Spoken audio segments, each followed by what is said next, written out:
शिवलीलामृत कथासार अध्याय 8. शिवाची कृपा होऊन यश विजय बंधुमुक्ती होईल. भद्रायूची कथा. श्री गणेशाय नमः. हे ब्रह्मानंद मूर्ती विश्वव्यापका, तू भोळा चक्रवर्ती आहे. शिवयोगी रूपाने शिवाने भद्रायूला शिवदीक्षा दिली.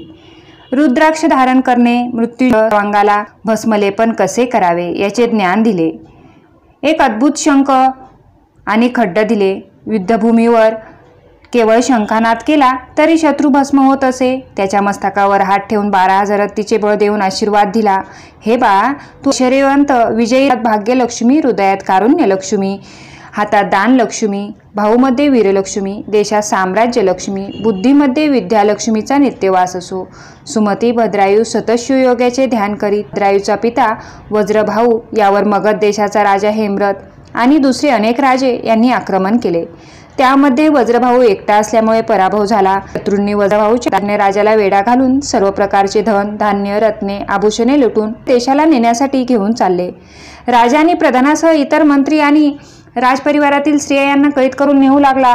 त्यावेळी वज्रभाऊ दुःखी होऊन विचार करू लागला, यावेळी मला जर पुत्र असता तर त्याने मी रक्षण केले असते.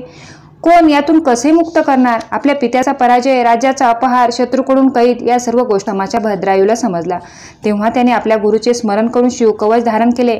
मृत्युंजय मंत्राचा जप करून सर्वांगाला भस्मलेपन केले. शंख खड्ड घेऊन आपल्या माते सुमतीजवळ येऊन वंदन करून सांगितले की शत्रू अनेक आहेत, त्यांनी माझ्या वडिलांना कैद करून नेले आहे, नगर लुटले आहे. तुझ्या पुण्याईने त्या राजाला पराभूत करून तुझ्या समोर आणतो.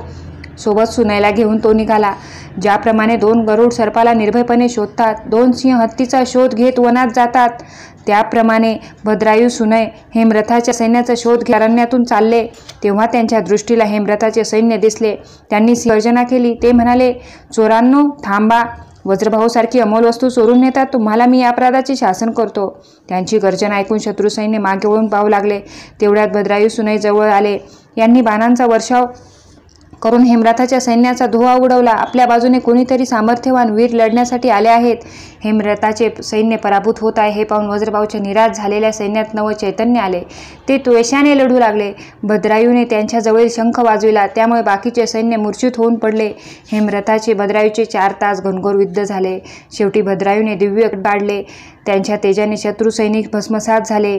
हेमरथाने आपली धडगत नाही हे ओळखून त्याने वज्रभाऊ, त्याचे प्रधान यांना सोडून दिले व तो प्राण वाचवण्यासाठी पळू लागला. भद्रायूने हेमरथाला पकडले, त्याला विद्रूप करून रथाला बांधले.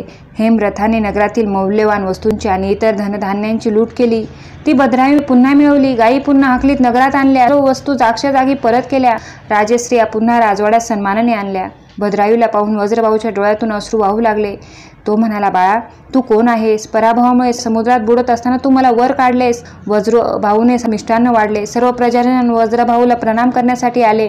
तेव्हा वज्रभाऊने सांगितले, माझ्या प्रियजनांनो, या 2 वीर बालकामुळे आपला विजय प्राप्त झाला. शत्रूकडून होणारे अत्याचार यामुळे निवारण झाले. यासाठी प्रथम तुम्ही या दोघांना नमस्कार करा. यावर भद्रायू म्हणाला, राजन, मी आत्ता जातो. 3 दिवसांनी पुन्हा येईन, तेव्हा माझा परिचय देईन आणि शत्रू हेमरथ यालाही कैदेत ठेवा. मी आल्यावर त्याला शासन करीन. असे म्हणून भद्रायू सुने पद्माकर राजाच्या नगरीत आले. राजा पद्माकर आई सुमती यांना सारे वृत्त सांगितले. सुमतीच्या पुत्राचा पराक्रम ऐकून धन्यता वाटली.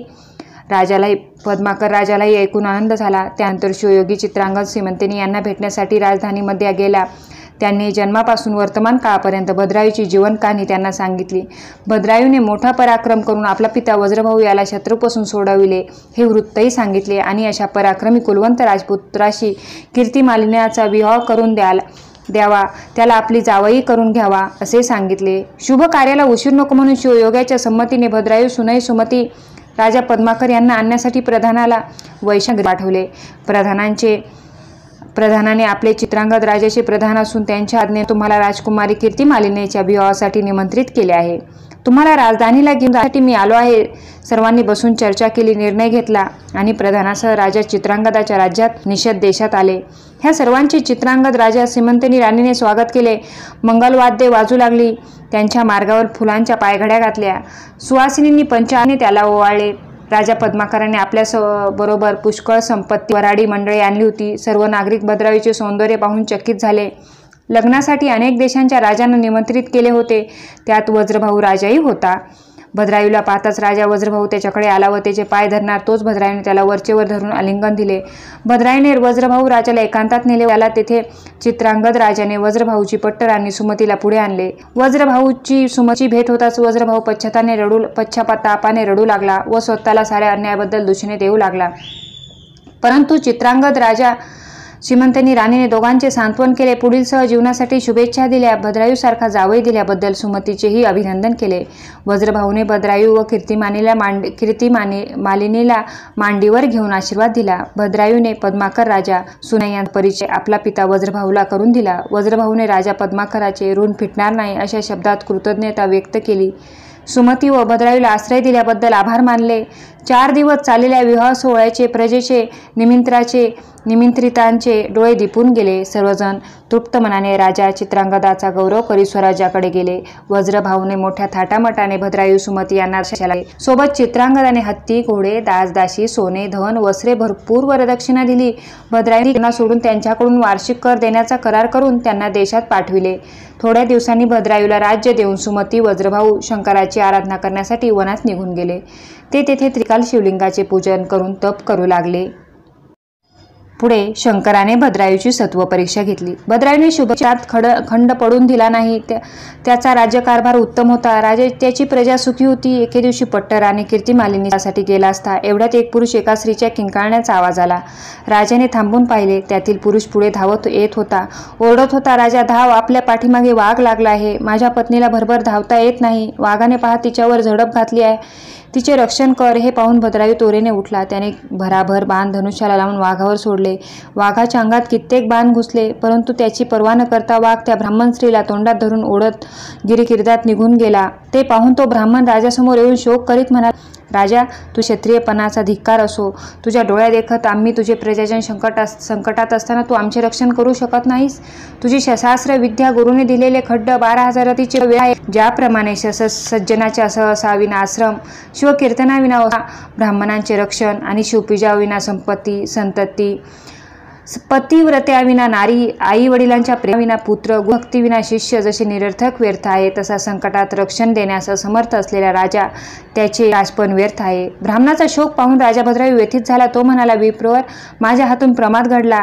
राजा असून मी तुम्हाला संरक्षण दिले नाही. तुमच्यावर अन्याय झाला, परंतु या अपराधाचे परिमार्जन करण्यास मी तयार आहे. तुम्ही मागाल ते मी तुम्हाला देईल. माझे राज्य, दुसरे लग्न करून देईल. परंतु ब्राह्मण आपला हट्ट सोडिना. माझी पत्नी मला आणून दे म्हणून बसला. यावर भद्रायू म्हणाला, आजपर्यंत मेलेला कुणीही जिवंत करू शकला नाही. हे अशक्य असल्यामुळे तुला मी माझी पत्नी कीर्तिमालिनी देतो. ब्राह्मण कीर्तिमालिनीचा स्वीकार करण्यास तयार झाला. हे पाहून राजा उदास झाला, पण एकदा दिलेले वचन मोडता येत नाही. राजाने कीर्तिमालिनीचे ब्राह्मणाला दान दिले. तिला घेऊन ब्राह्मण जाऊ लागला. कीर्तिमालिनीच्या विरहाने भद्रायू दुःखी निराश झाला. त्याने चितेत उडी घेऊन आत्मदहन करण्याचे ठरवले. त्याने वनात तेथेच लाकडे गोळा करून चिता पेटवली. स्नान करून रुद्राक्ष विलेपन केले. गुरुचरणाचे शंकराचे स्मरण केले. चितेला 3 प्रदक्षिणा घातल्या. डोळे मिटून शिवस्तुती करू लागला. जय जय शंकरा, उमारंगा, मदनांतका, विश्वव्यापका, चंद्रशेखर, मला शीघ्र तुझ्या जवळ घे असे म्हणून चितेमध्ये उडी घालणार तोच भगवान शंकर पतीसह प्रगट झाले. भद्रायूला हृदयाशी धरून शंकर म्हणाले, बाळा, तुझ्या भक्तीने मी प्रसन्न झालो आहे. तू पाहिजे वर. भद्रायूने हात जोडून सद्गतीत होऊन शिवस्तुती केली व म्हणाला, देवा, कृपा करून ब्राह्मणाची पत्नी जिवंत करून द्या. शंकर म्हणाले, भद्रायू, ब्राह्मणाचे वाघाचे रूप मीच घेतले होते व ब्राह्मण स्त्री पार्वती झाली. आम्ही तुझ्या भक्तीची कसोटी पाहण्यासाठी हे नाटक केले होते. आता मी कीर्तिमालिनीला तुझ्या स्वाधीन करतो. तिचा स्वीकार कर. असे म्हणताच कीर्तिमालिनी प्रगट झाली. भद्रायूला तिला पाहताच आनंद झाला. पुन्हा दुसरा वर मागण्यास सांगताच भद्रायू म्हणाला, माझे मातापिता राजा पद्माकर, त्यांची पत्नी यांना तुझ्या चरणाशी आश्रय द्यावा. कीर्तिमालिनीला वर माग म्हणताच तिने माझा पिता चित्रांगद राजा, माता सीमांतिनी राणी यांना शिवपदी स्थान मिळावे हे मागणे मागितले.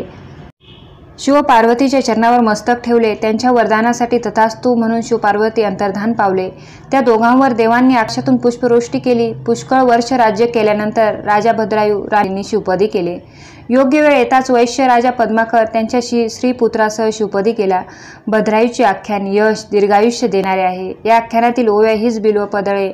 या आख्यानात रूपी प्रदक्षिणा करणाऱ्याला शंकर संसार बंधनातून मुक्त करील. हे कैलास नायका, तू वेदशास्त्रीय तर्क्यांच्या हाती सापडत नाही. भक्तीने वश होतोस. तू ब्रह्मानंद असून श्रीधर कवीला वरदान देणारा आहे. अध्याय 8 समाप्त. धन्यवाद.